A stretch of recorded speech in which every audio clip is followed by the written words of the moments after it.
So this is the rope that broke and caused the water tank to fall. The rope looks pretty durable. How can it be burned through so quickly by fireworks? Why are you suddenly so serious, Traveler?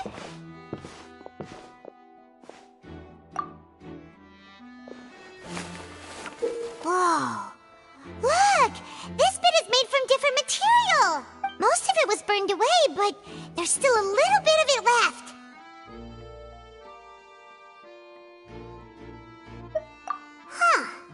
So if a rope meant to hold something was made with that kind of material in it, then that means... Wait! Paimon should write all this down! Let's take notes!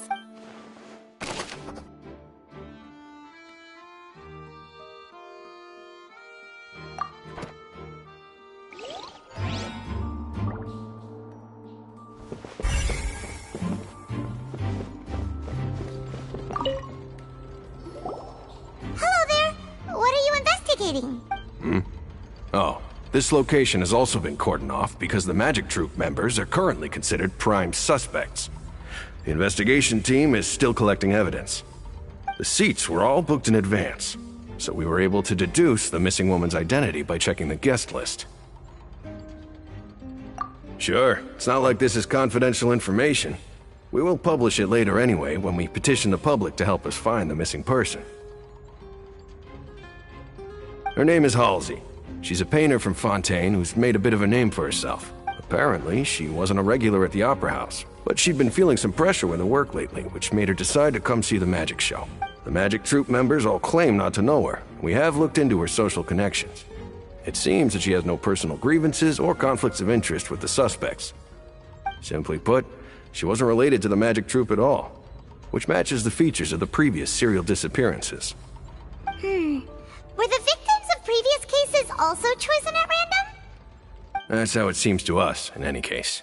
Apart from the fact that they were all young women of around the same age range, there really weren't any other connections between them.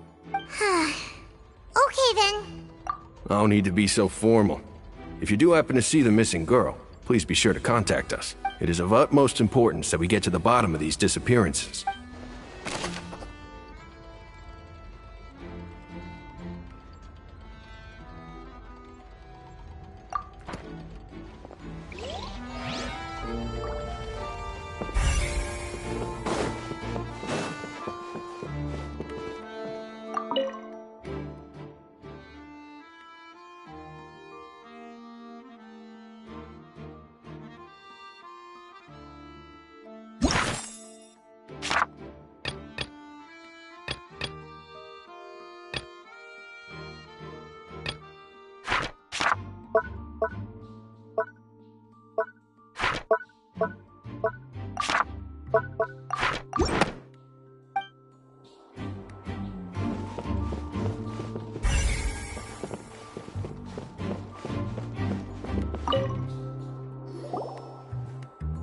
The investigation team has some new findings. Turns out there's an issue with the random number selector after all. See, I told you. What if the machine picked some big guy's seat? You think the murderer would have still made his move then? Sorry to interrupt, but we're helping Linny and Lynette with their side of the investigation. What were you saying about the number selector? There's something wrong with it? You're trying to help them? That'll be a tall order. Linny used the machine to pick a random member of the audience during his performance, right? The lucky girl that later disappeared. Well, we thought there might be a serious problem with the machine, so we had it taken away for further inspection. It turns out that the seat number it picked wasn't random at all. The machine picks that same number every time. I'm sure you already know that you have to make a reservation in advance to get a seat, regardless of whether it's a trial or some performance. In other words, Linny knew who would be sitting where from the very beginning. That much checks out. Linny reserved our seats for us, too. Bet you see why I was saying it'd be tough to make a case for Linny. Even though it's bad for Linny's case, Paimon had better write it down.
I see that you're investigating the area.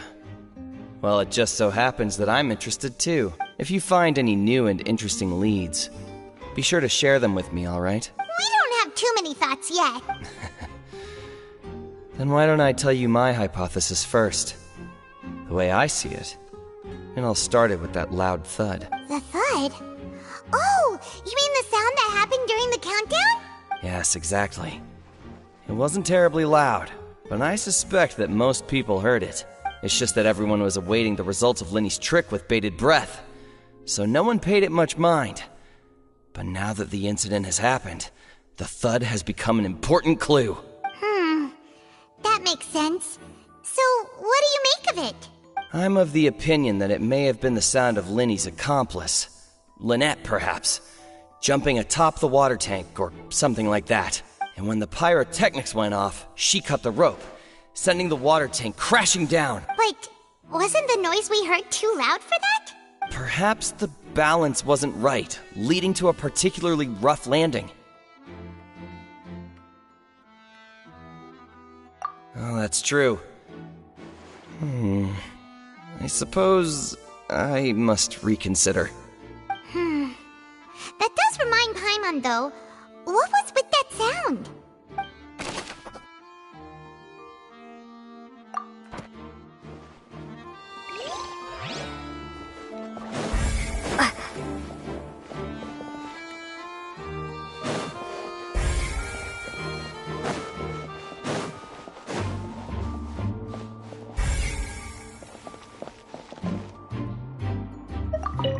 Linny's still talking to the guards. It seems he'll have a lot of explaining to do. I think someone will be assigned to monitor us later, but that's alright.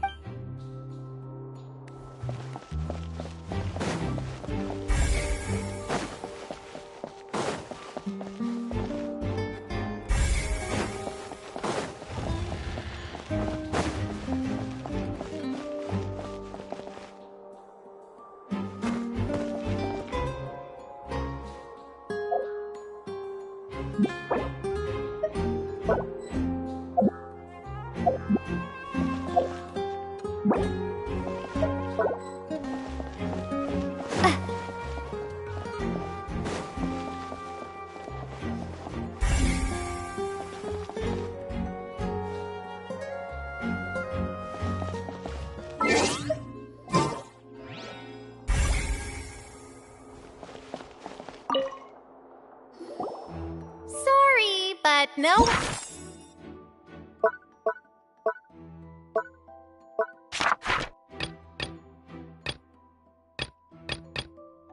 One can freely enter or exit the Opera House at the moment. If you wish to leave, you must register your identity with us first. No, we're not leaving. We're representing Linny and Lynette as attorneys, so we're investigating the case. Were you always guarding this entrance? Yes, after the Chief Justice gave the order, everyone coming in or out must undergo a strict inspection. So, the missing girl couldn't have left from here. At least, not from that point on.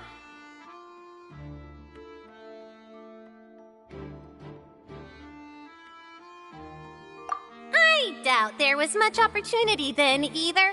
How can you be so sure? Well, because I was in charge of security near the entrance at that time. I couldn't see Linny's performance from here, which was quite a shame.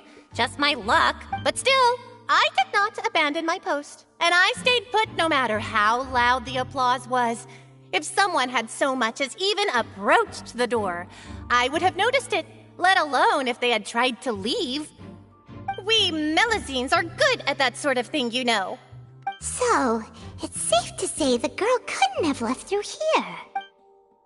Alright, thank you for your help. This'll be useful info.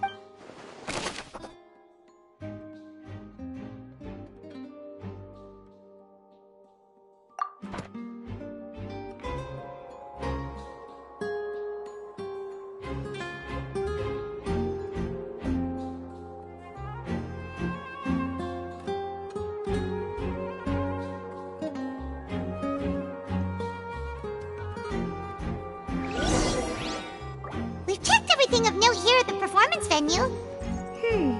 Paimon wonders how Linny's discussion with the guards is going. shall we? Ooh, things are getting interesting, huh? We're about to see how magic is made. Understood. Then I will be going with you. Just so you're aware, I will be monitoring your actions and making notes as necessary. Very good. Thanks for being so agreeable. I'd pull a rose out of my hat as a gift for you if I could. You may spare the pleasantries. I'm just doing my job. You've arrived. Who's this? Me? I'm Spina di Rosula's guardian angel. If you've got a problem, I've got the firepower.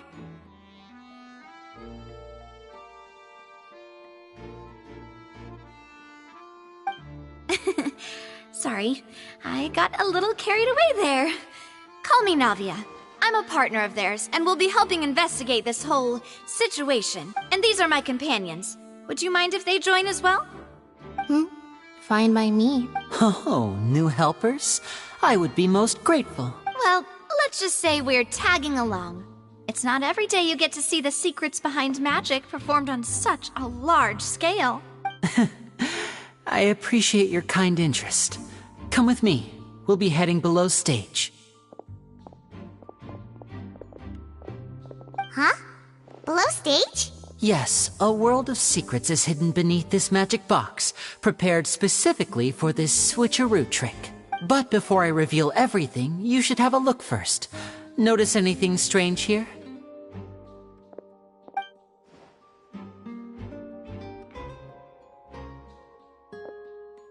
I'm not trying to be dramatic. Remembering the details of a trick will help you understand the methods used to perform it more easily. Huh. Weren't there balloons and other decorations here? Where did all that go? Ah, good eye. That said, you're still far from discovering the answer.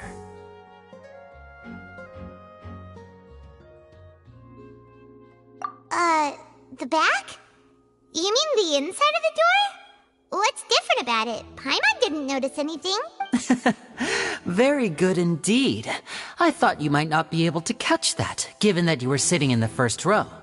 The back of this door was patterned. Those patterns are now gone, replaced by a smooth wooden board. So, if you put 2 and 2 together, what do you get? Exactly. All right, let's go. I'll tell you how it works as we head down.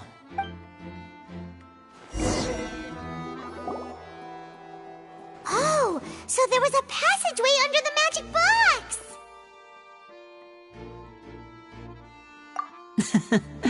I knew you'd figure out most of it as soon as you saw this place.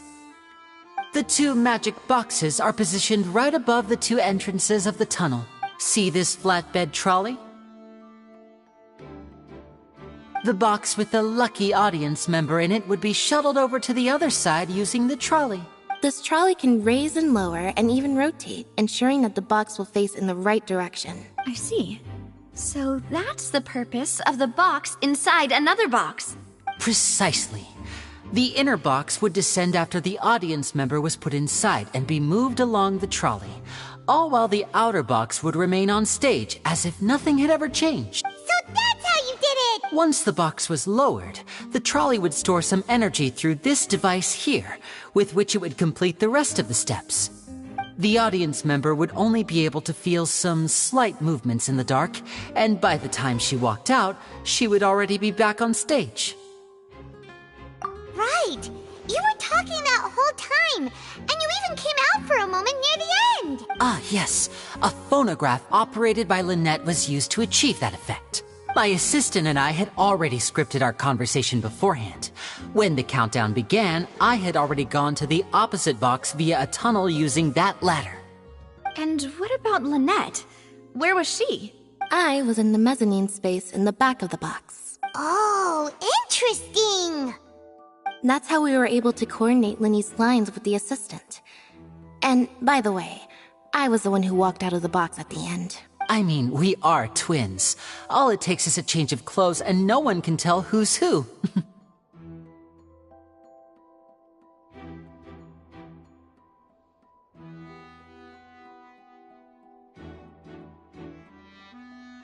And that's my favorite part of this trick. only Lynette and I can perform it.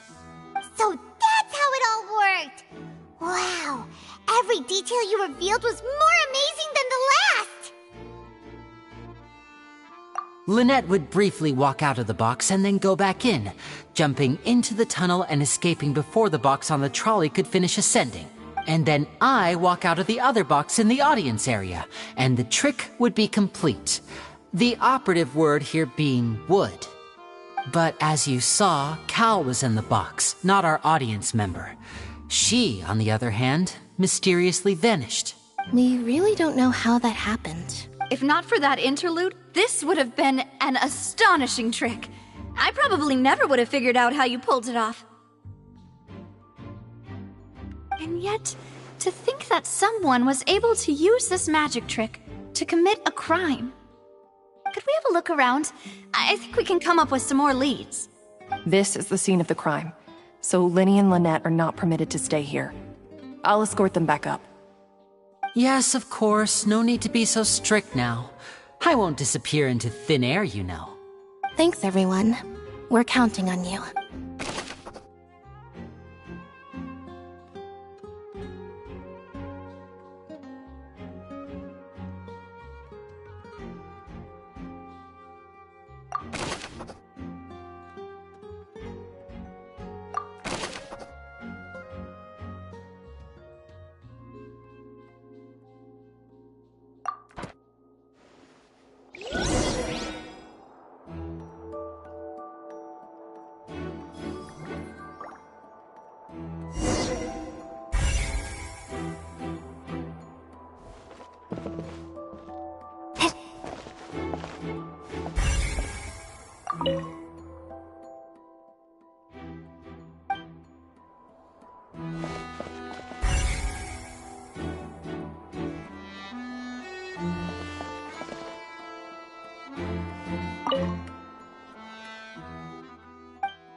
What's this? Looks like a hook tied to the end of a rope. Huh? There's all kinds of odds and ends here. Perhaps it was a prop for a different trick. But why would it have been left here? Whatever it is, let's make a note of it.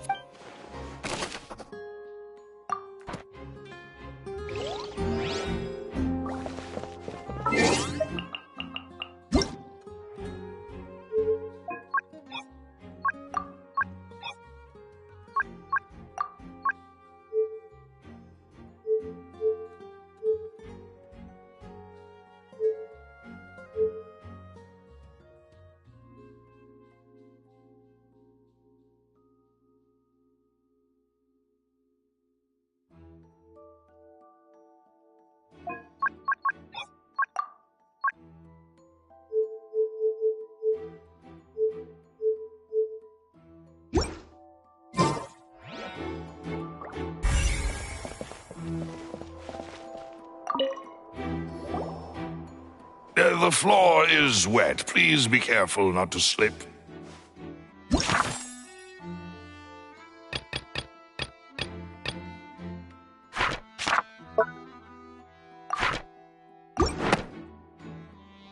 Speaking of which, why would there be water here? Oh, Paimon knows! It's one of those tricks where you pour water into a jug and then flip the jug over only for the water to disappear? And here's a broken vase! Huh. Did the trolley knock it down while moving? That can't be. The trolley moves along tracks from start to finish. It couldn't have hit the vase at this Let's note this down too and...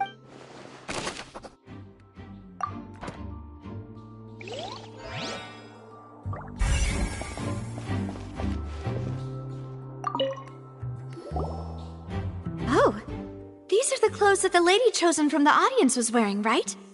Her clothes are here, but she's nowhere to be found. Right. And do you really need to do that if you're kidnapping them?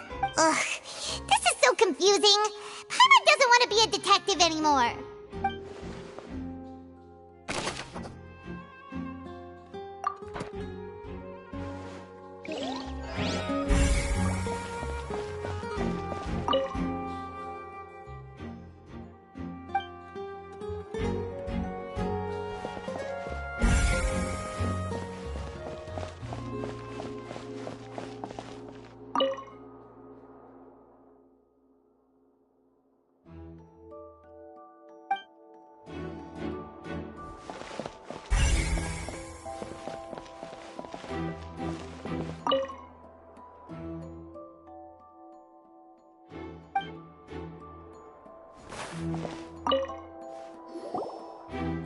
What is this place? It seems someone could fit through here. Could this have been the suspect's escape route? Alone, perhaps. But if they had to pull another person with them, this space would be too narrow. But there are no other ways in or out of here. Oh, you're right! Let Paimon write that down.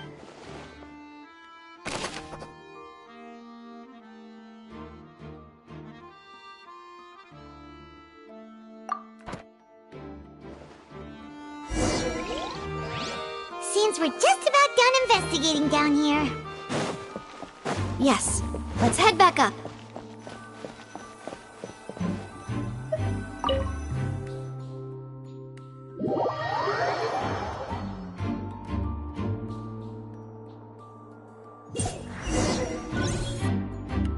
Well, we've ascertained the state of the crime scene.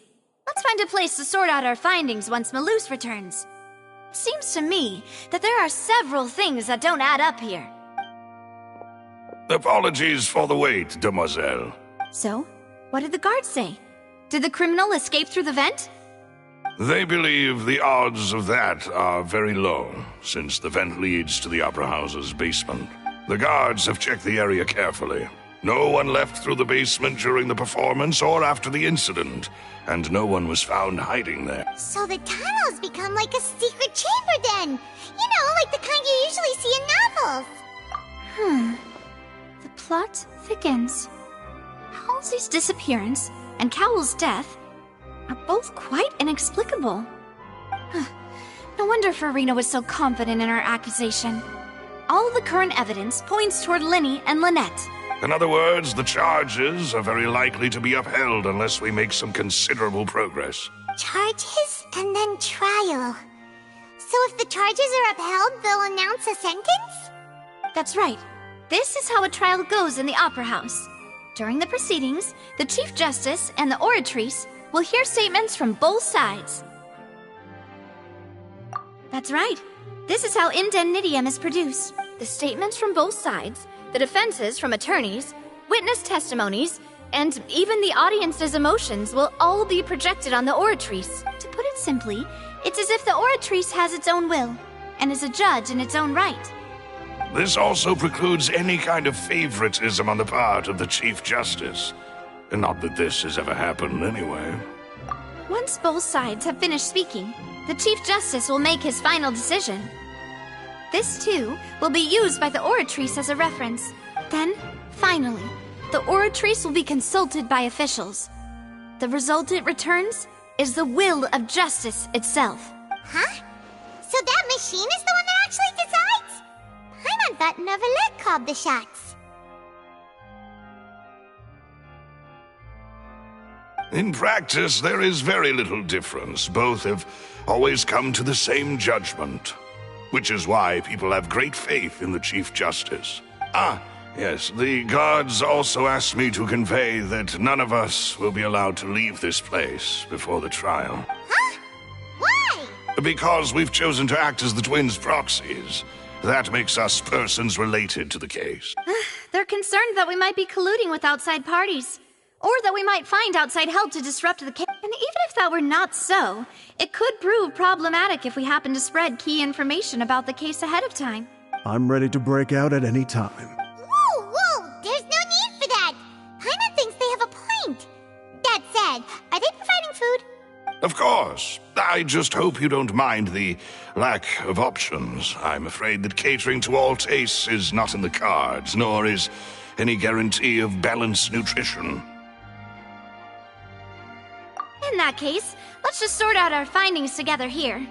Pity. I was hoping to take you to try some of Fontaine's famous desserts, too. I mean, what better way to properly think through our findings than over some tea and sweets? Huh. Breaking out suddenly doesn't seem like such a bad idea after all. Just kidding! Paimon will still do her best, even if there are no snacks. What do you mean, no snacks? Of course we'll have snacks. If we cannot buy some, then we'll simply make some. Huh? Here? But how? Understood, Demoiselle. Everyone, please come with me.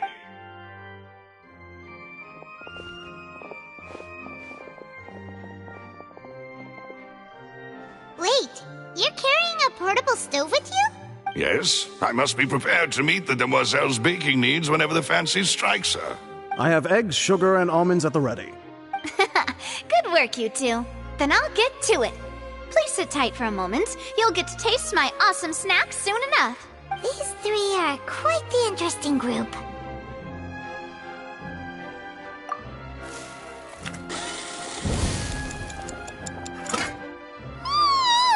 And Paimon thought it smelled good while it was still in the oven! Oh, it's even better now. Paimon can't stop drooling. From the way you had these two guys carrying all that stuff around, Paimon thought you'd have them do more during the baking process. But you ended up doing the entire thing by yourself. Beating the egg whites, grinding almonds, everything. I was applauding. And I was giving encouraging smiles. Paimon was just thinking, aren't you worried about getting your fancy dress dirty beating egg whites and baking like this?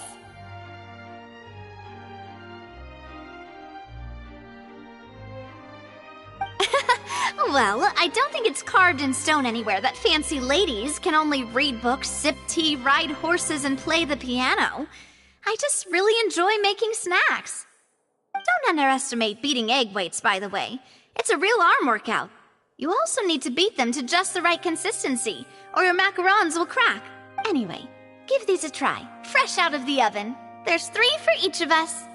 Only 3? Well, eating too many sweet treats might send all that sugar to your head. You wouldn't be able to think clearly about the case on a sugar rush, would you? Tea is ready to be served as well. This is Demoiselle's favorite, strong black tea with a floral fragrance that clears the mind and lifts the spirit. No need for concern. I'm merely doing as I should. All right then.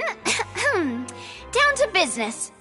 As Paimon mentioned previously, the tunnel seems to be something of a secret chamber.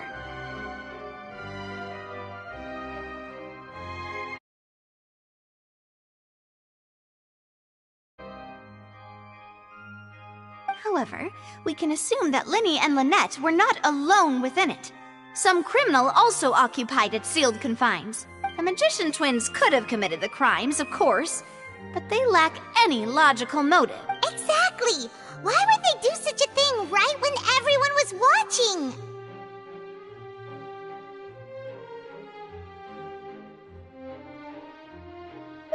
The flower vase and the thud we heard during the performance could indicate some altercation between Halsey and the criminal in the tunnel, resulting in the shattering of the vase, the discarding of her clothes, and her abduction. Perhaps the criminal thought that since she was chosen from the crowd, she would be too easy to identify if she was still wearing the same clothes. Paimon thinks that makes sense, but the real trouble is... true. None of the clues we found thus far support the existence of this third person.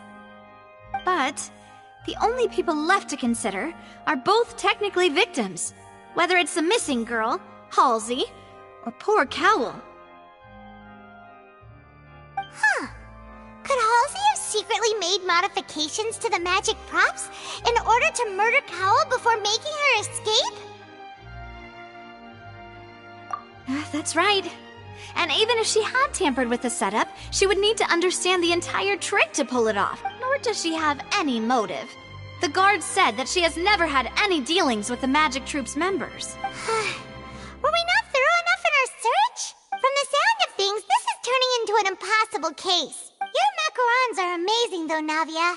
They smell great! They're nice and crisp and super sweet! They are my specialty after all. And I see you've already had 5 of them. What? 5? Oh, that can't be right. Paimon only counted 3, honest! Please don't worry about it. At my age, a few less sweets might actually be a good thing. No. Being greedy is one thing, but Paimon knows how to count. Besides, Paimon knows that if she ate too many, then others wouldn't have enough.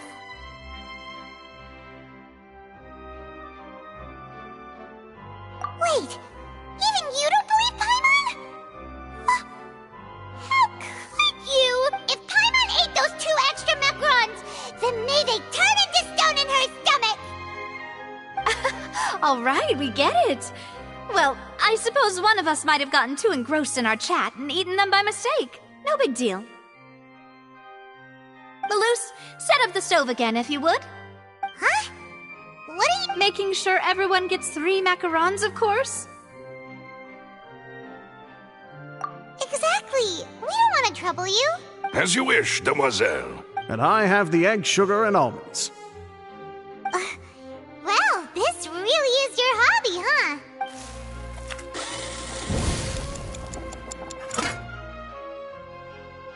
Well, that's it for snack time. I'm going to have another look around the area. I don't know what we're looking for yet, but we've still got some time. As attorneys, I suggest the 2 of you think the case over again.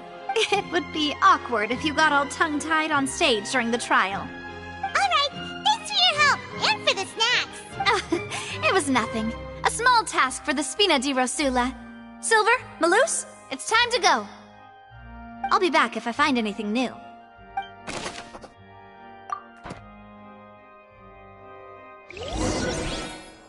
All right, it's time to put our heads together. We've got to get our defense ready for the trial.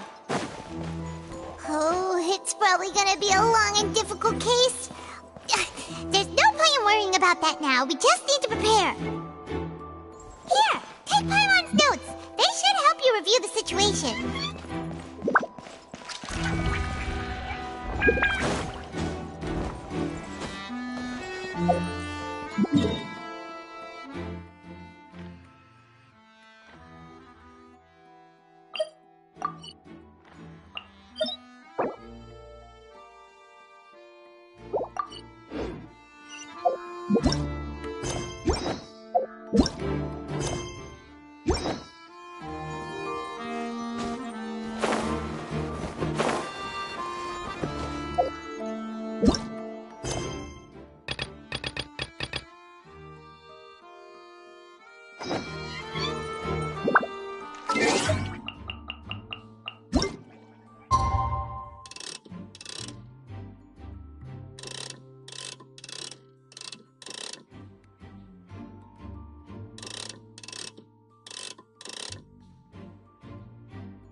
do?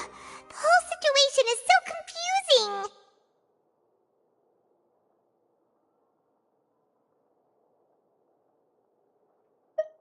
Good plan. Impossible things don't just happen. We'll get to the truth one way or another. Just relax. Even if everyone else suspects Lenny and Lynette, at least we will be supporting them from the stands. Besides, I doubt Farina understands any more about what happened than we do.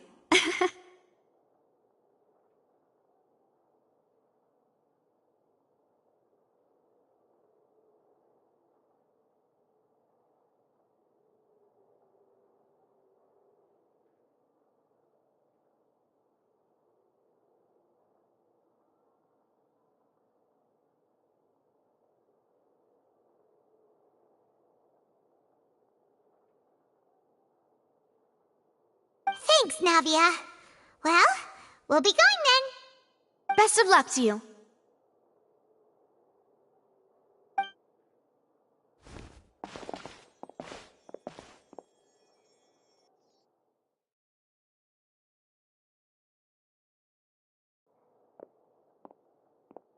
Ah, finally, you're back. Well, how did your investigation go?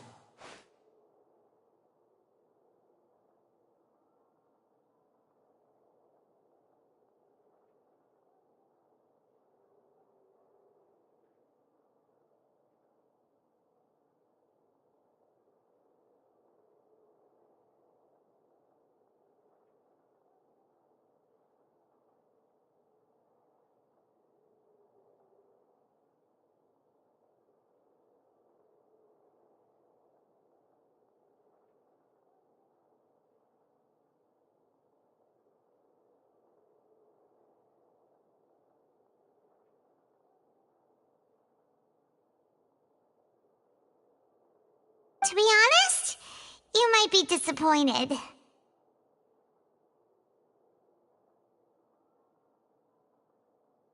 No. We're already very grateful that you were willing to help.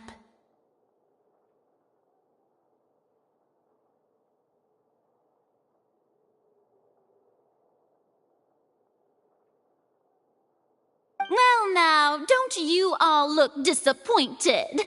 Don't tell me that your investigation came up empty-handed. That was to be expected, of course. The guilty can never produce proof of their innocence. But don't let that stop you. I shall be terribly disappointed should you, my most anticipated foe, concede so easily. Since both parties are present, I declare that the trial regarding the magic show incident is now in session.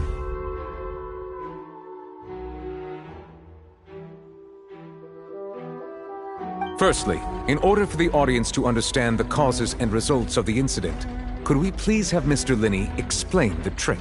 Yes, of course. I will explain while Lynette demonstrates on stage. All the necessary items have been prepared. Thank you, Mr. Linney. In that case, I take your statement to be that you ran to and remained hidden within the magic box in the audience stands once the trick began, and thus could not have committed the crime. Is this correct?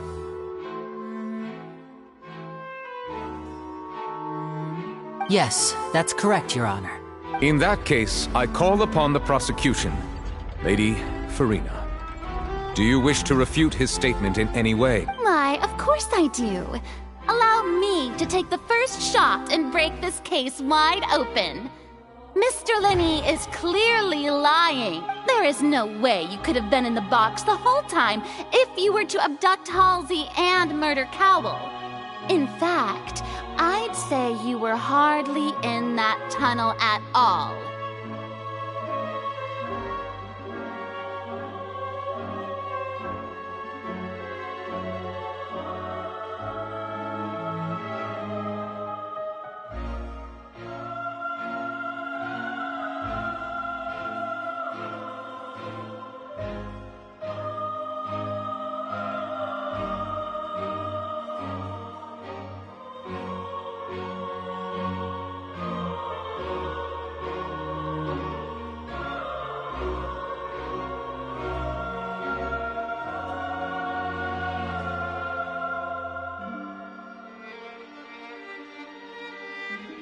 That is simply your hypothesis based on the presumption that I'm guilty. Oh, is that so? And if I may ask, what did you hear while you were inside your box? The roaring countdown of the crowd, of course. That's how I kept track of the time and built anticipation. And you didn't hear anything else at all? Nothing that might leave an impression of any kind? No, nothing. I see. But when the count reached 30 seconds or so, there was a thud. One so loud that I believe practically Huh? Hey, hang on. Something's not right here. Yeah, I'm sure he could have heard a noise that loud from inside the box. I was right by the box, and I definitely heard the thud. Look at those scales. Could those mean... Well then, ladies and gentlemen, allow me to use the words of the magician himself. You never know what can happen in the blink of an eye. Indeed, it seems his alibi can also collapse in the blink of an eye. Of course, I have armed myself to do far more than smash your alibi. Confidence cannot go unfounded, and my foundations are rock solid. Tell me, aren't you and Lynette actually from the House of the Hearth? The House of the Hearth?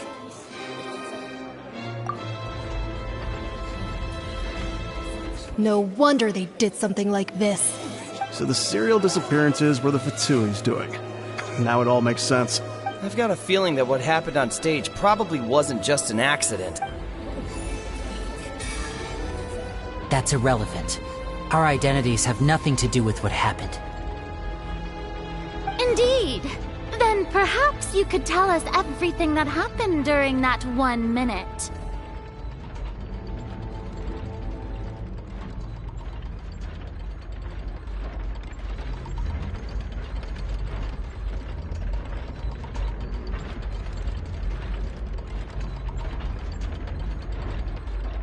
Your first priority is to prove yourself innocent after all. I'm sure there is little that needs to be kept secret now. Unless your script already has holes in it.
The Outlander is speechless.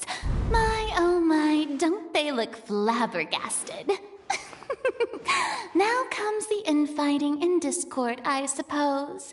This was almost too easy. Oh, good thing I made all those preparations. Seems the all-nighter I pulled last night is really paying off. Hey, Linny, why didn't you tell us this before? Order! Order! Mr. Linney, allow me to re-establish the facts. Lady Farina has raised 2 points. First, when the thud was heard in the Opera House, you were neither in the box nor the tunnel.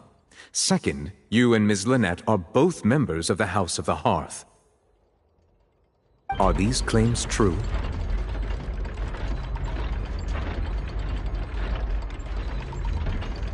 Emojimoi.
Please answer my question, Mr. Linney.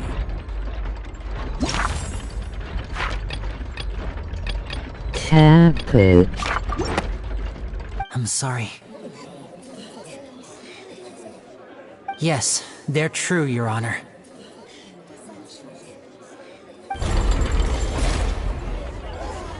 I knew it!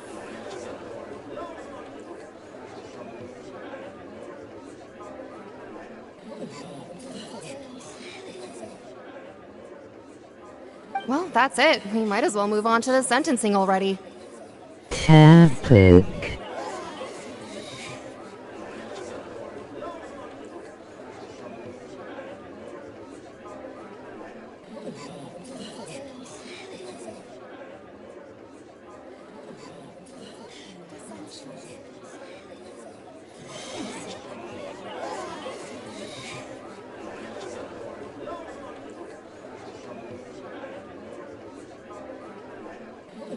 What should we do now? Granted.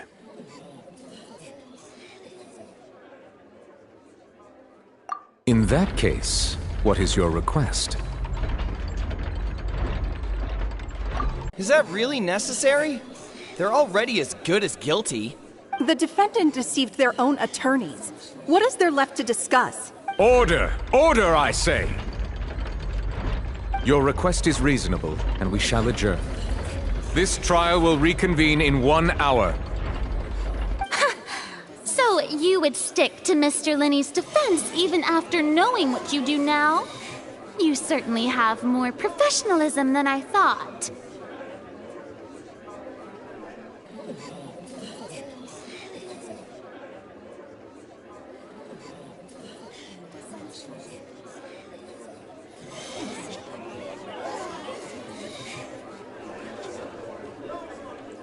Case, my dear audience, let's allow the joy of victory to steep for a little while longer.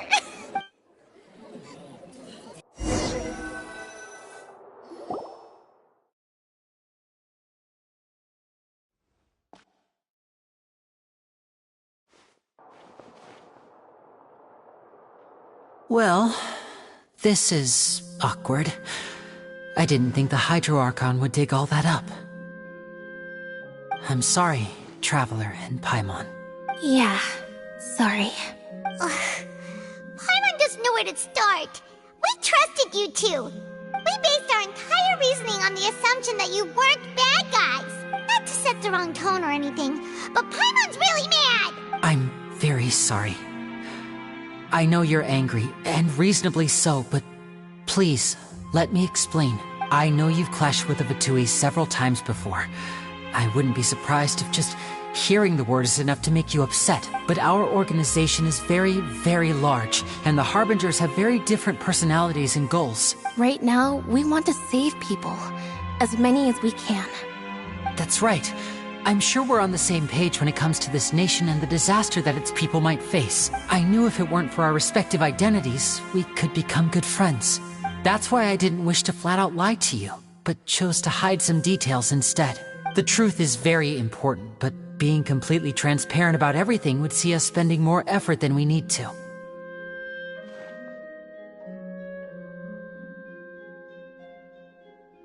Right. So, you be the judge.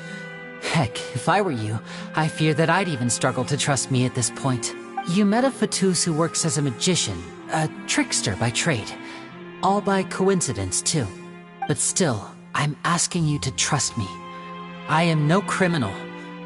At least, not in this case. Sorry. Please forgive us. Well, you both say that, but... Right. Let's hear your answer first, and no lies now! Of course. I'll answer any question you ask. We've been trying to find out how the Oratrice operates. We want to know why it has a consciousness. Why can it deliver sentences accurately? During our investigations, we learned that the machine's core is beneath it. From that moment on, Lynette and I have been designing this box swap trick, with the objective of getting close to the core. Is that why you needed a whole minute? That's right. In truth, the audience would take about 75 seconds to count down from 60, while I would only need 15 to get to the opposite box. So, after jumping into the tunnel, I accessed the Opera House basement via the vent, and went to investigate the room in which the core is stored. That air vent was created during the construction of the tunnel specifically to execute this step. Well, nothing.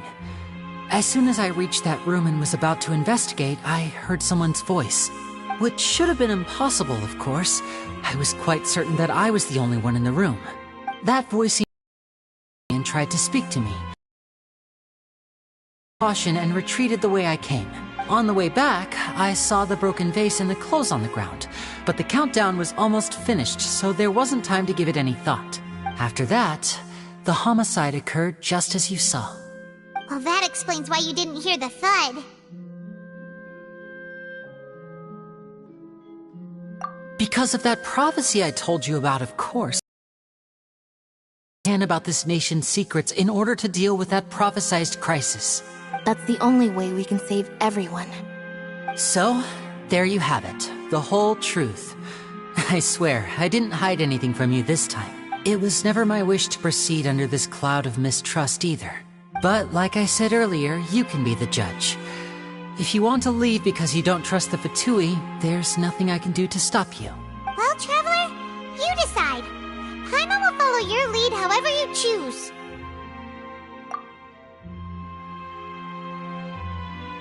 Okay, thank you. Thanks for giving us a chance.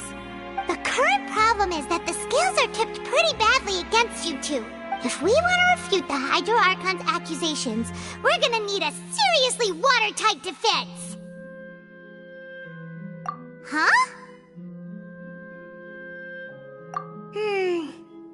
Oh, Paimon thinks she gets what you mean.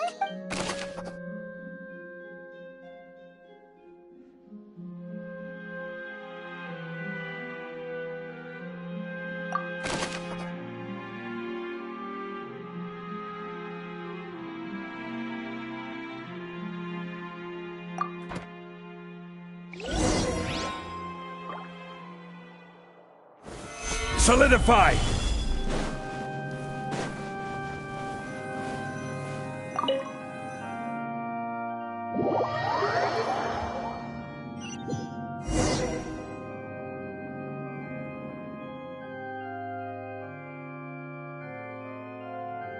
Both parties have returned to their positions.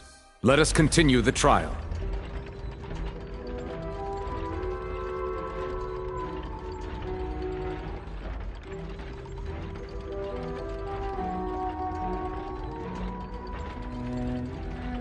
When last we left off, Mr. Linney acknowledged the new evidence presented by Lady Farina as fact.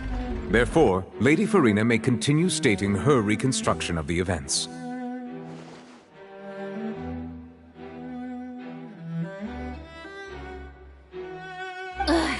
That took long enough.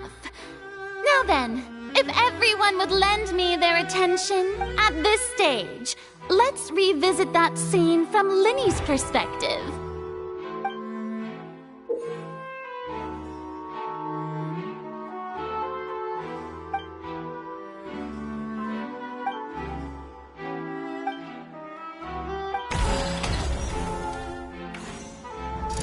As the countdown began, he entered the tunnel. When the flatbed trolley passed, he opened the box and got into an altercation with Halsey, which caused the loud thud. He did not realize that this sound could be heard by everyone in the Opera House, which is why he claimed earlier that he could not hear the sound. Finally, he used the vase to knock her out, before making her change clothes to prevent others from recognizing her. At this time, Cowell arrived in the tunnel, having heard that straight, so Linney proceeded to knock him out too before stuffing him into that box. Afterward, Linney passed the unconscious Halsey to his accomplice through the magic box in the audience stands, before operating the devices such that Cowell's death would be ruled an accident. And there you have it. That's the truth behind what happened.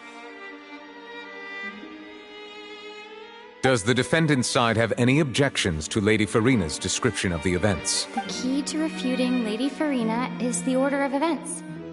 What Linny experienced and what he saw.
Linny went to the room that contains the Oratrice's core. This is the actual truth.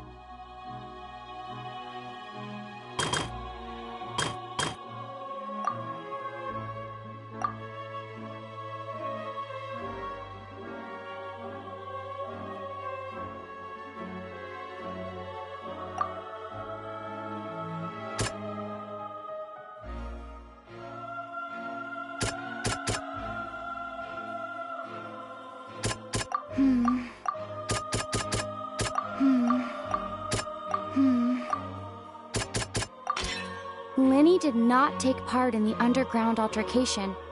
He only witnessed traces of the aftermath.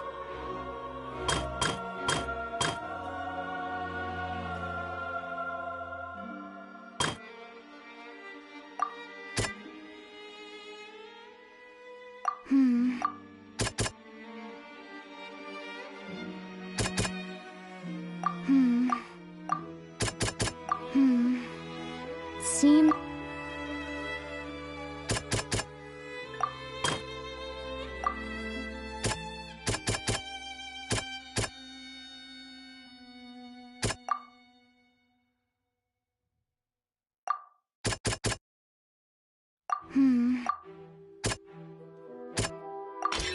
According to Linny, he left via the vent after entering the tunnel. He couldn't have had that altercation with Halsey. Attention! Ace Detective Paimon has something to say! When the countdown started, Linny did indeed go into the tunnel. But he immediately used a vent to access the Opera House basement, which is where the underground core of the Oratrice is stored.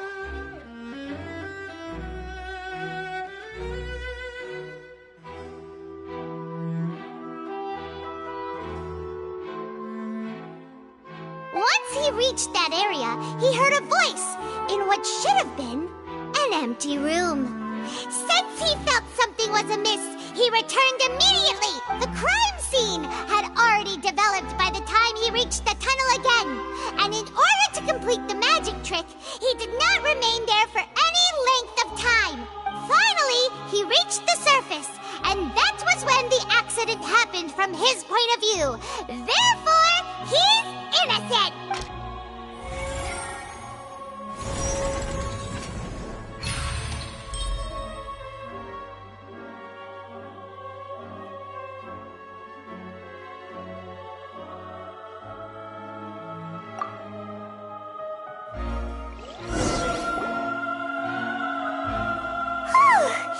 Paimon did it! Paimon actually managed to say all that! Wasn't it awesome? In other words, you believe that he knew nothing of the incident? That's right!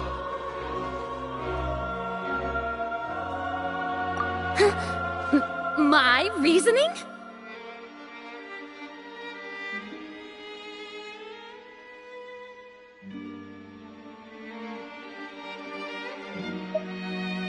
If that's the case, then if Cowell hadn't entered the tunnel, who was the entire setup meant to kill? Assuming that what you say is true, Lenny only needed to kidnap the young girl to cause a new disappearance case. What would the point of killing someone on stage be? Oh, they have a point. That's right, you tell them! And that's why they're partners of mine. They've managed to turn things around. Oh, well, your denial is very strident, I'll give you that. But what proof do you have to back your claims?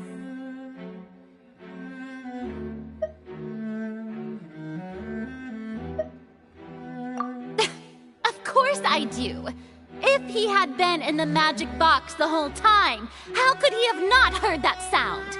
Why do you ask? You're saying that he wasn't.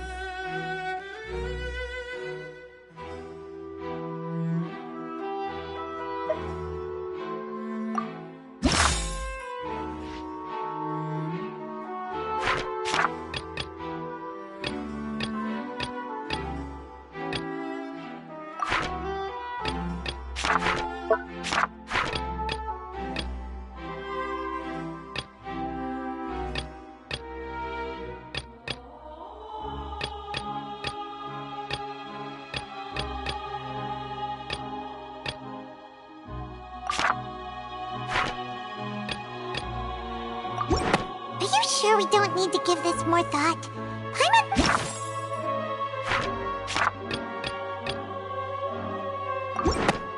That's right! Lenny wasn't in the box or in the tunnel. That's why he didn't hear anything strange during the performance. This means that when the crime happened, Lenny had already entered the basement via the vent. The same clue you used to disprove his alibi has now become the best proof! How do you like that? Well played. To think you'd use such logic. Well then, if it wasn't Lenny who committed the crimes, then who was it?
Halsey is the missing person and an ordinary audience member.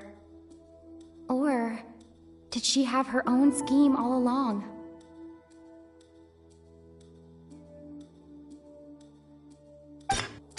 The deceased's name is Cowell, Lenny's assistant. He would have been able to tamper with the equipment. Could there have been a third person involved? Is that really a possibility?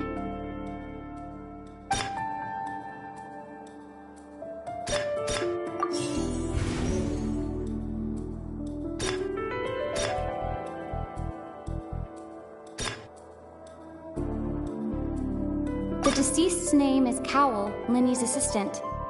He would have been able to tamper with the equipment.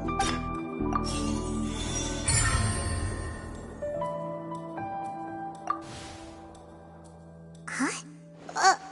That can't be right. Are you serious? The killer was, in fact, Cowell! that so? How interesting! Let's hear your reasoning then. What I must do next is recreate the truth. Emojimoi. Emojimoi. Emojimoi. Emojimoi. Tapik.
The deceased's name is Cowell, Lenny's assistant.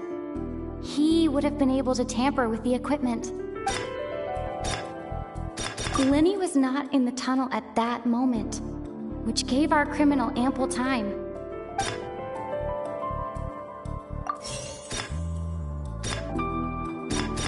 The deceased's name is Cowell, Lenny's assistant.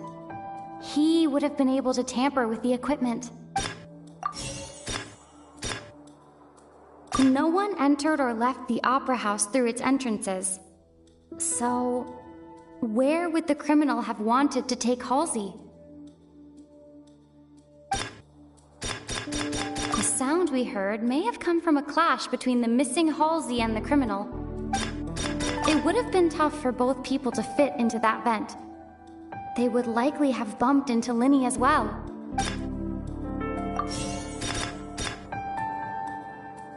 The sound we heard may have come from a clash between the missing Halsey and the criminal. No one entered or left the Opera House through its entrances. So, where would the criminal have wanted to take Halsey?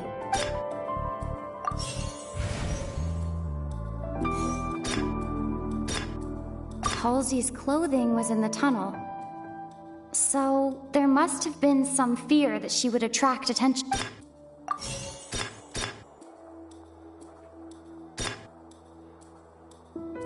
The sound we heard may have come from a clash between the missing Halsey and the criminal.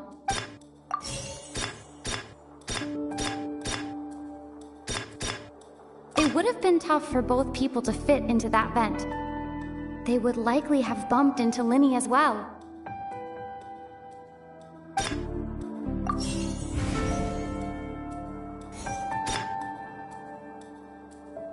No one entered or left the Opera House through its entrances.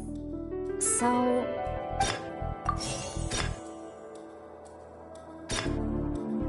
the deceased's name is Halsey's clothing would...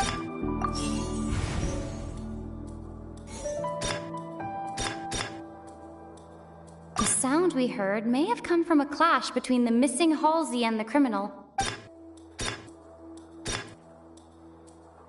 It would have been tough for both people to fit into that vent. The sound we heard may have come...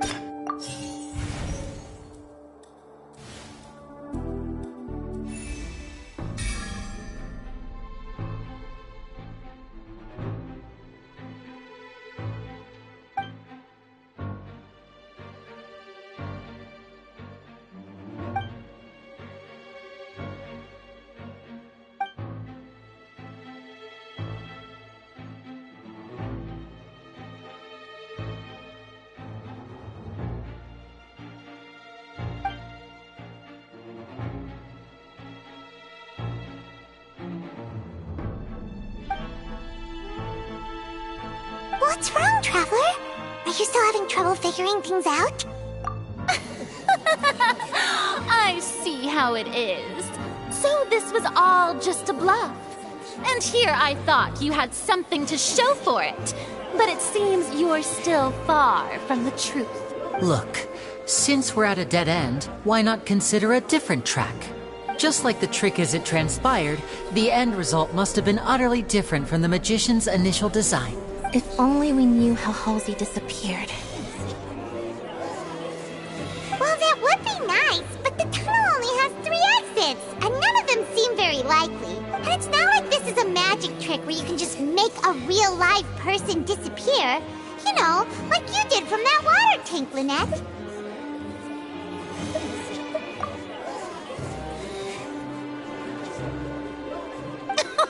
Excuse my interruption, dear opponents, but do you not see that the crowd is growing impatient? There is no greater sin in this opera house than an awkward delay in the performance.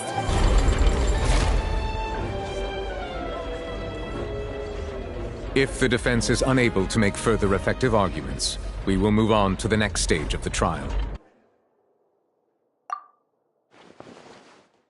Lenny was not in the tunnel at that moment, which gave our criminal ample time. The sound we heard may have come from a clash between the missing Halsey and the criminal. The deceased's name is Cowell, Lenny's assistant. He would have been able to tamper with the equipment.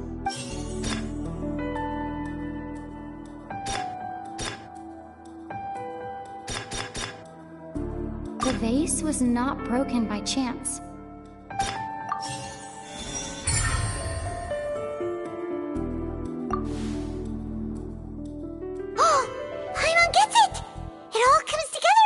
Disappeared instead of being kidnapped? Lynette escaped from the water tank, vanishing gradually and leaving only clothes behind.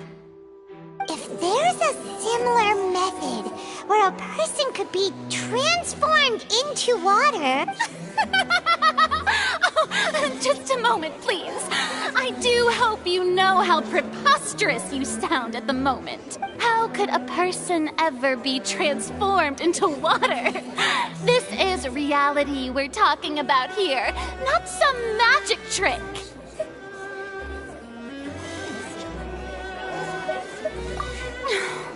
Must we really? I should think that of anyone. Your friend Linny already knows this truth very well. Magic tricks are ultimately just illusions and misdirection. Even so, I trust the Traveler's judgment.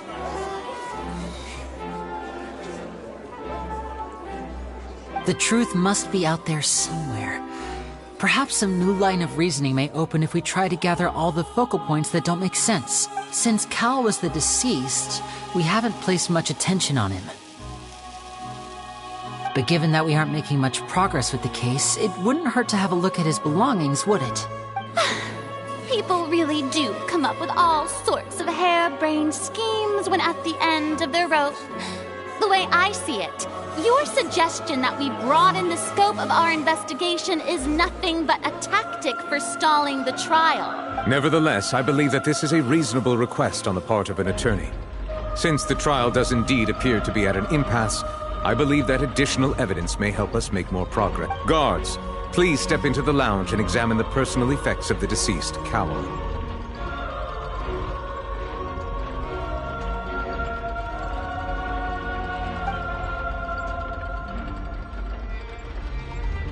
We are still examining the items, but we have already made critical progress that we feel must be shared with everyone post-haste. We discovered several test tubes of fluid within Cowell's baggage, each labeled separately. The notebook in his backpack claims that these fluids are... water from the primordial sea. The primordial sea? The note's contents also indicate that Cowell belonged to an organization that sells illegal drugs and that he had an accomplice.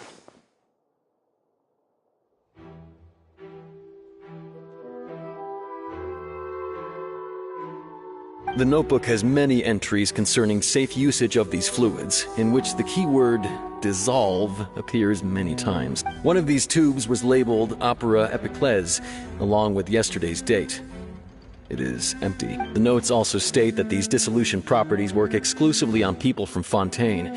It's likely that Halsey was chosen as some sort of test subject.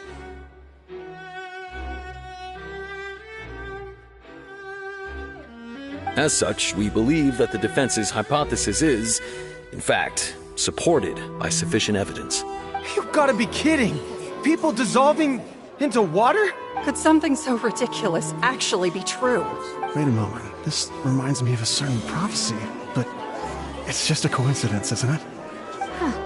If people can become water, does that mean that the water tank's real use was as a means to hide water stains?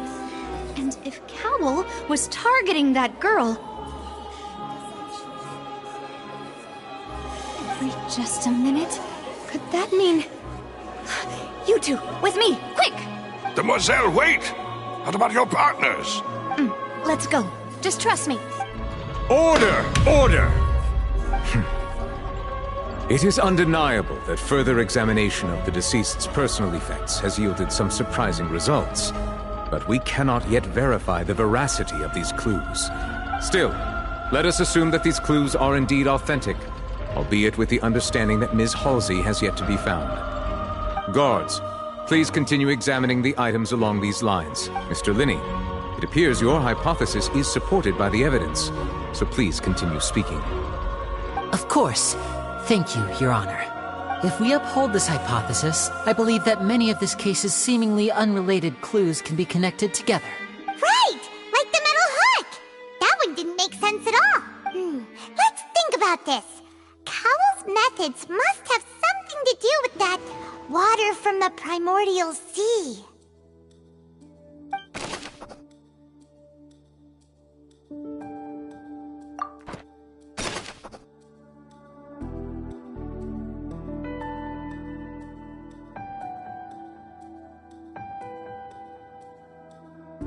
The rope that strung the water tank up was lit by the fireworks and cut. As such, the focus here is on the water and not the tank. Now it seems like the hook rope was not meant for an... The deceased's name is Cowell. The water from the primordials...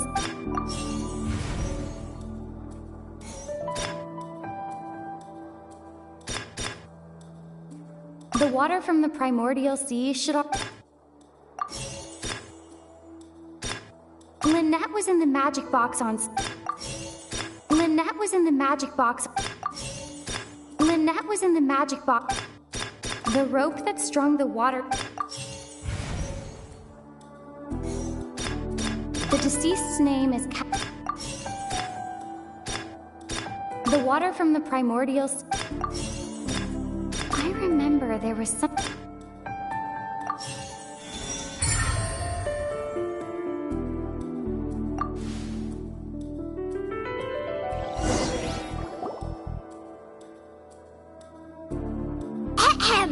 It's Ace Detective Paimon's time to shine again! In the original plan, Cowell would tamper with the water tank rope and the number selector securing his target. When the magic box containing Halsey was lowered, the metal hook would retract gradually and pierce the balloon at the top of the box.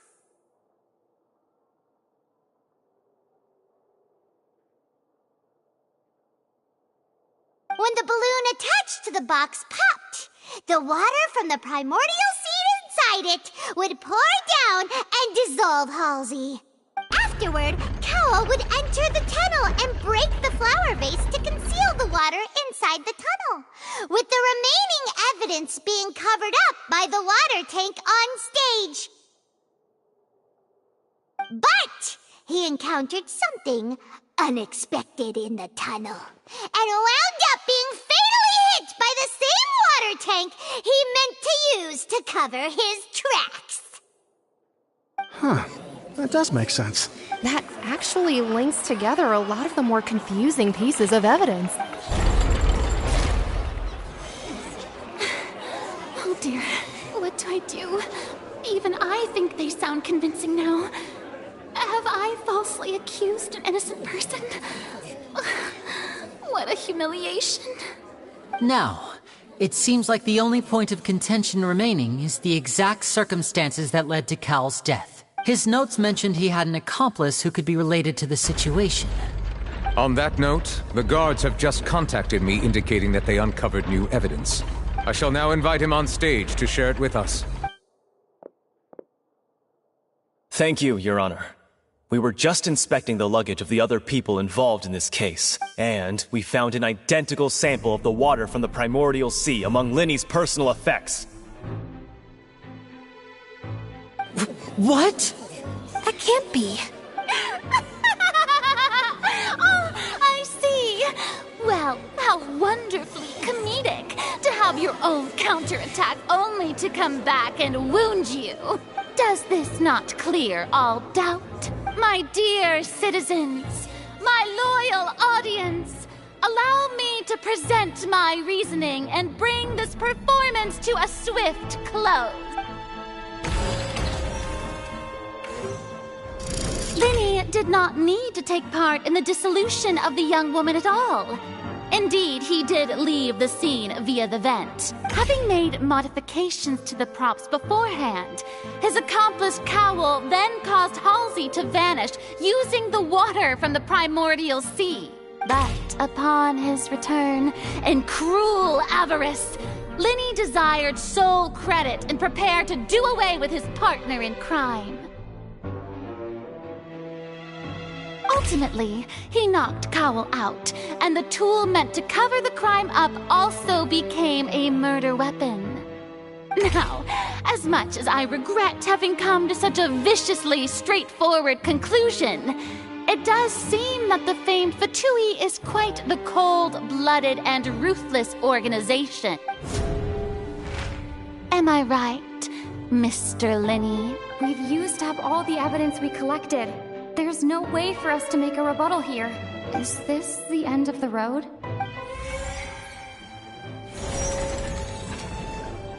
Oh no! Paimon can't think of anything either.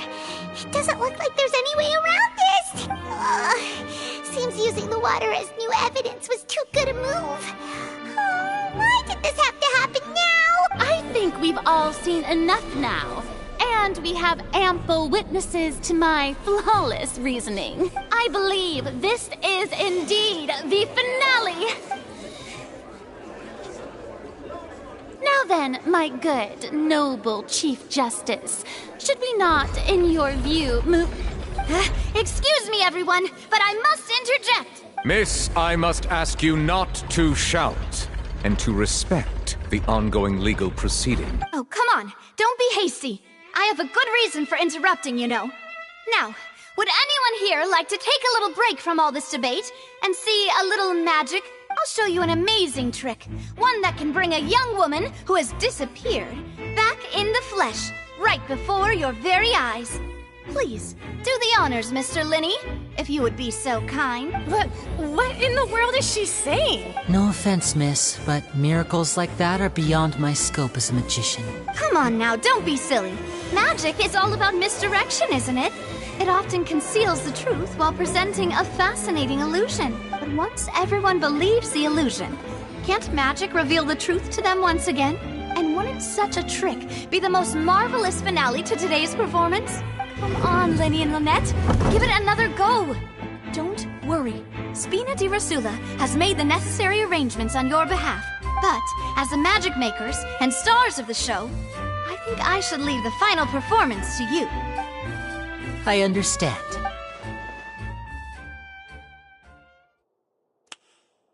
And voila!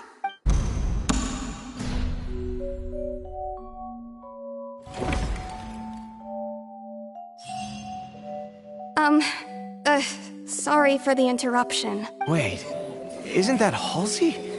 So the whole thing about people dissolving wasn't true after all? To be clear, I'm only here because this person told me that if I testified, the merit of doing so would lessen my sentence. I was hiding outside this room listening to the proceedings because I was afraid that I would be the one put on trial. I was just feeling happy that no one had noticed me. And then before I knew... That'll teach you to underestimate us three. Where should I begin?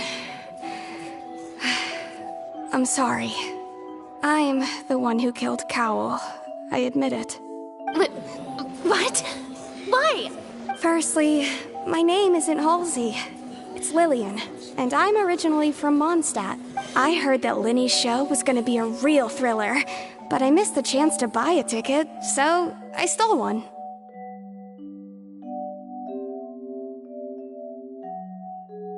That's how I make a living. I steal stuff here and there. And I'd never been caught before. But I was noticed at the harbor a few days ago, and I barely got away. Linny was the one who caught me in the act. Hey, no wonder you look familiar. So you were the thief!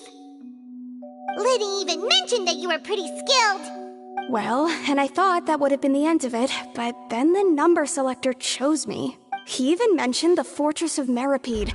That's a prison, isn't it? So you can imagine how shocked I was. I thought he was on to me for sure. So I played along with the show while looking for an opening to flee. But then I got water poured on me for no reason, and then someone jumped into the tunnel to nab me. I wasn't going to take that lying down, so I knocked him out and stuffed him into the box. There was nowhere to run from there, though, so I had to change my clothes and hide in a box containing performance costumes. I slipped out after the first guard arrived at the scene and continued hiding inside the opera house. Can a person even hide in there?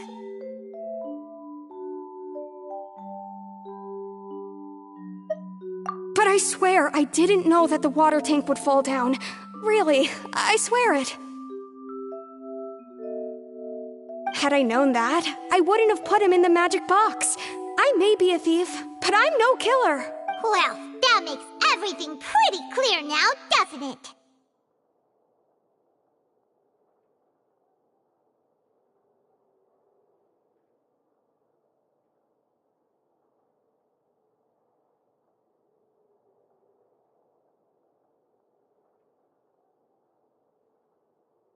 This time, we need to tell the entire story from Lillian's perspective.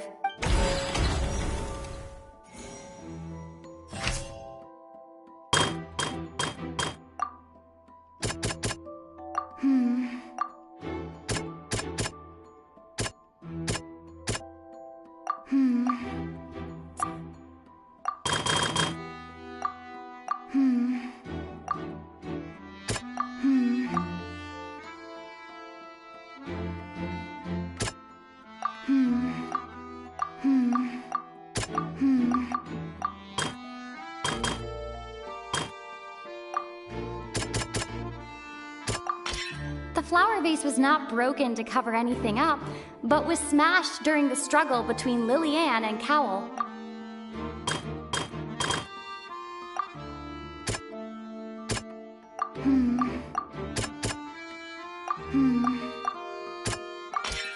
Lillian was afraid that she would be recognized if she left.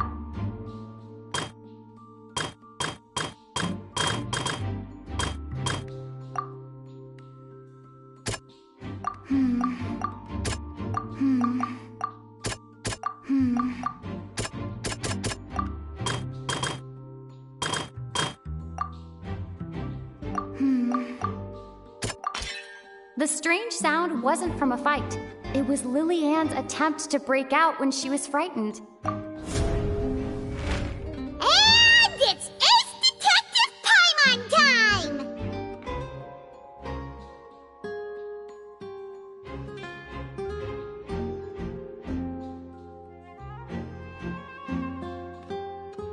Having been selected, her panic only intense. Hearing the commotion, he did not know that mistakenly believed the two broke the flower vase during the struggle. But Lillian, with no way of escaping, she changed her clothes and hid in the costume trunk until the performance ended.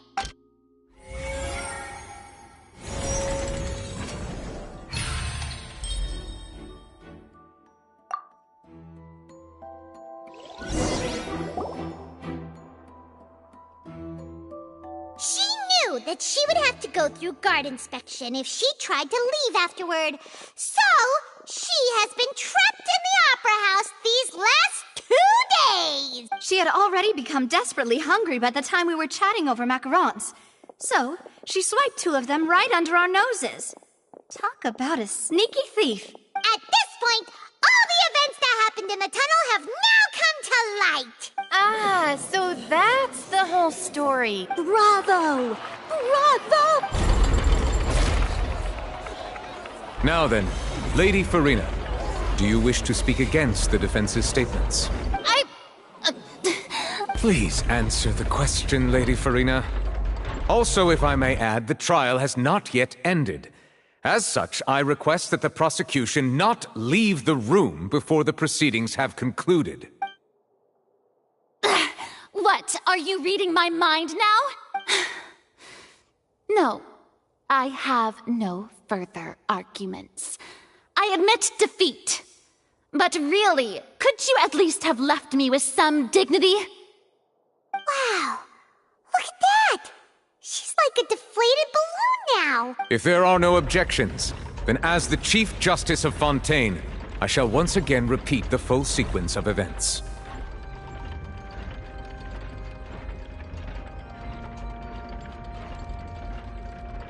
The actual perpetrator of the serial disappearances, Cowell, selected his next victim from the audience reservation list.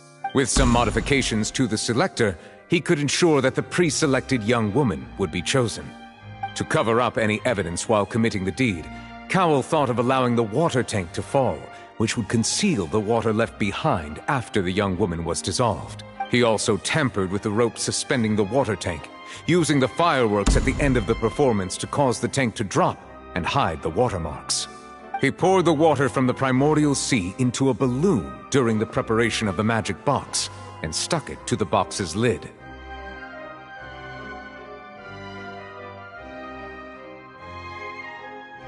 Finally, he passed the prepared hook on a rope through the gap in the magic box's door when bringing the young woman to said box. When the magic trick officially began, the box containing the woman was lowered into the tunnel, tightening the hook rope and bursting the balloon containing the water. If all had gone to plan, the young woman would be dissolved at this time. However, Lillian was not from Fontaine, and thus fled the box with a loud noise. Realizing that there was trouble, Cowell entered the tunnel and met Lillian. Thinking that the waters had not yet taken effect, he decided to proceed. However, his opponent was more capable than he thought, and he was overcome, knocked unconscious, and placed into the magic box, and thus became his own final victim. Lillian, according to her own statements, then changed clothes and hid until the performance ended, before hiding in other parts of the opera house. As for Linny, he was in the underground structures within the opera house, and was thus ignorant of these happenings. From this reconstruction of events, we can conclude that Linny, the accused, is in fact innocent. While there is much in Linny and Lillian's conduct that should still be investigated separately, this case, at least, can be handed over to the Oratrice to make the final decision.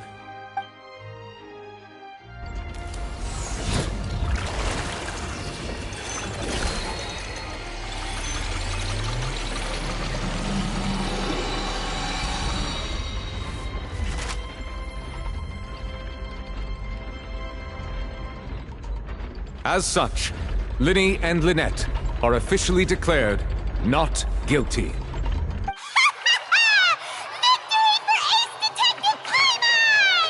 Great work, partners. Thank you all.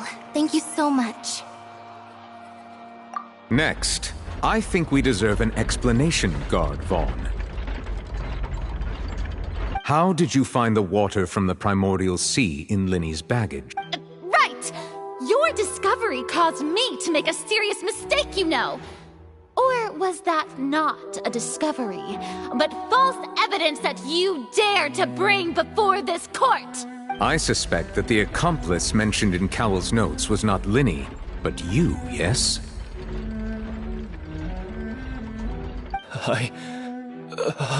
I'm sure you know what you must do to lessen your sentence. Speak quickly!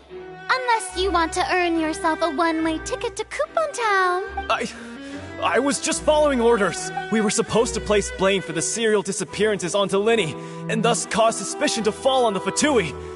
The higher-ups said this was the best opportunity to do so. And now that your plan has fallen through, and the secrets of the water have been revealed, you have become a liability to said higher-ups, yes? Therefore, you would be wise to tell everything you... Yes, our boss. It can also be made. We've been in this business.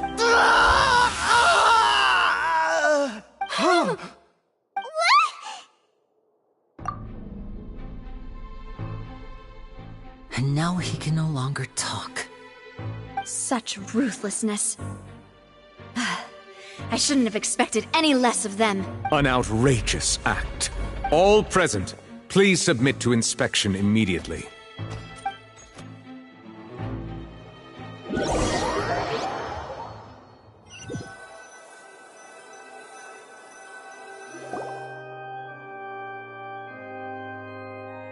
So, we're just going back now? That's true, but... Traveler, Paimon! Please wait. Lenny... I know you may not want to speak to me right now. Maybe you don't even want to look at me. But still, let me thank you again for defending me to the end, even after you learned that I'm a member of the Fatui.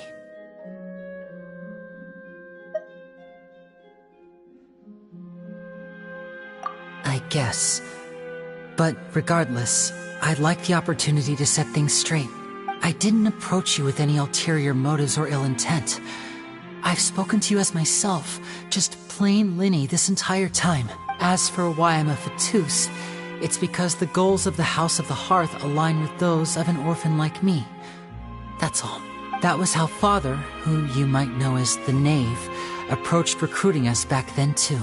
A knave? The one who controls the House of the Hearth? She's your father? That's right. And since we're here, I was wondering, would you mind hearing a story?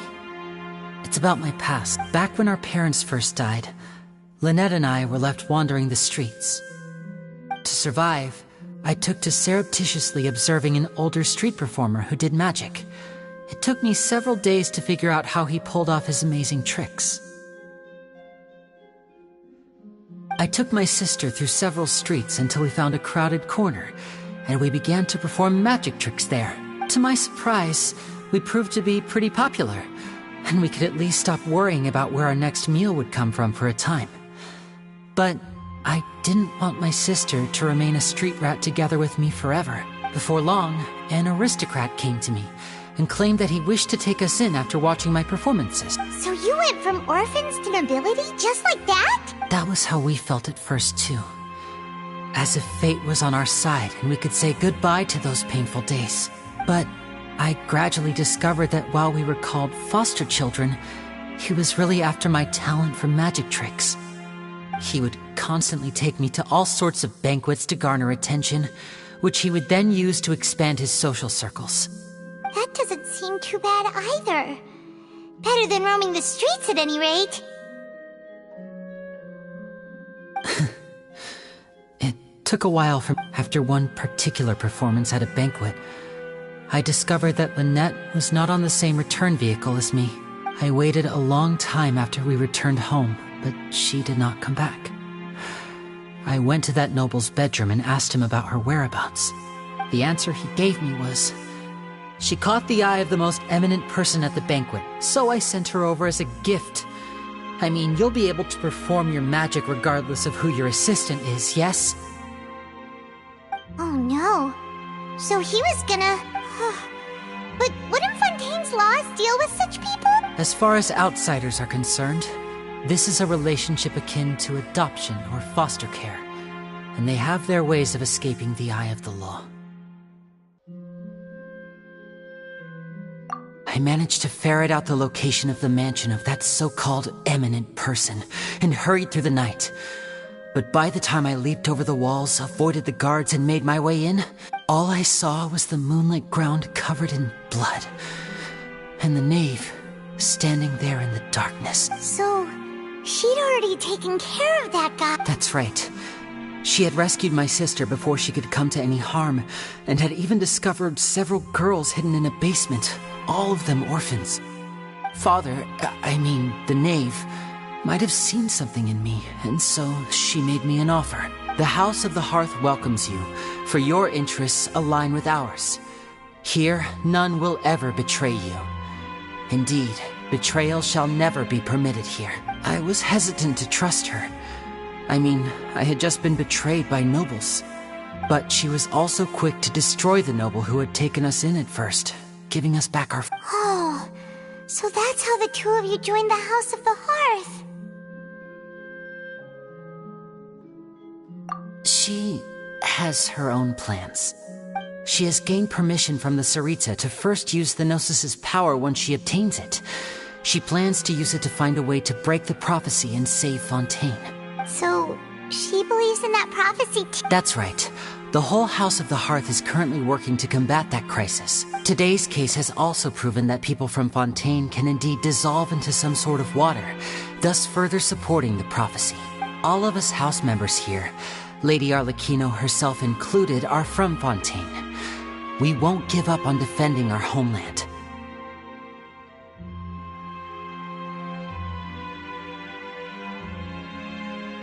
To us orphans, the only connection we have left to this world, apart from our family, is our homeland. So, from small deeds like distributing magic pockets to huge schemes like stealing a Gnosis, everything is aimed at dealing with that prophecy. It's all right. I understand. The only thing I can do is relate all this to you. I just hope you can understand that even as a member of the House, I have never stopped making my own decisions, and that I believe what I'm doing is right. If you should need anything at all in the future, feel free to find me. I will do my best to help you, as plain Linny.